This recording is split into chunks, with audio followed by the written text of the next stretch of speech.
नमस्कार दर्शकों। Corona virus के चलते पूरी दुनिया की अर्थव्यवस्था चरमरा गई है। दुनिया भर में करोड़ों लोगों की नौकरियां खतरे में हैं।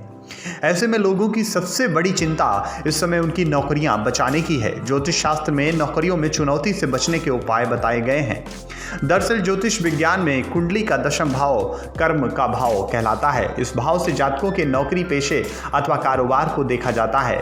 तो आइए जानते हैं कि नौकरी में चुनौतियों से बचने के ज्योतिषीय उपाय क्या हैं। दर्शकों, आपकी कुंडली के 10वें घर जो ग्रह बैठा है, सबसे पहले उस ग्रह को मजबूत करें तथा इस भाव पर किसी शत्रु ग्रह की दृष्टि है तो उसका भी उपाय करें।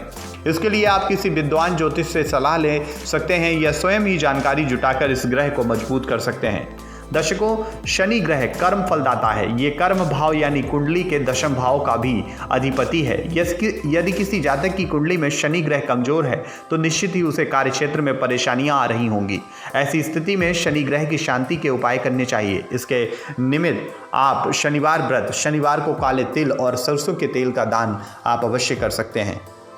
नवग्रह शांति के लिए आपको हवन करवाना चाहिए। नवग्रह शांति हवन से सभी ग्रह को शुभ हो जाते हैं और फिर जातकों को इसके शुभ परिणाम प्राप्त होते हैं। इसके लिए आपको योग्य पंडित से हवन करवाना चाहिए। नवग्रह शांति के लिए आप नवग्रह यंत्र को शुभ मुहूर्त में स्थापित कर उसकी आराधना कर सकते हैं।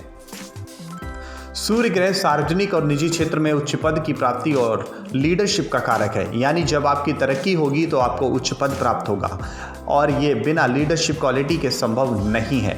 अतः सूर्य ग्रह की उपासना कर आप करियर में सफलता प्राप्त कर सकते हैं। इसके लिए रोजाना आपको सूर्योदय के समय सूर्य देवता को जल का अर्घ देना बेहद शुभ माना जाता है। तो दर्शकों, ये ज्योतिष के कुछ उपाय अगर आप अपनाएंगे तो आप जल्द ही अपनी बेरोजगारी को दूर कर सकते हैं और एक अच्छी नौकरी पा सकते हैं। तो दर्शकों, ये थी ज्योतिष से जुड़ी एक छोटी सी जानकारी। अगर आपको पसंद आई हो तो आप हमारी इस वीडियो को ज़्यादा से ज़्यादा लोगों तक शेयर कीजिए। नेक्स्ट 9 स्पीचों से रजत की रिपोर्ट।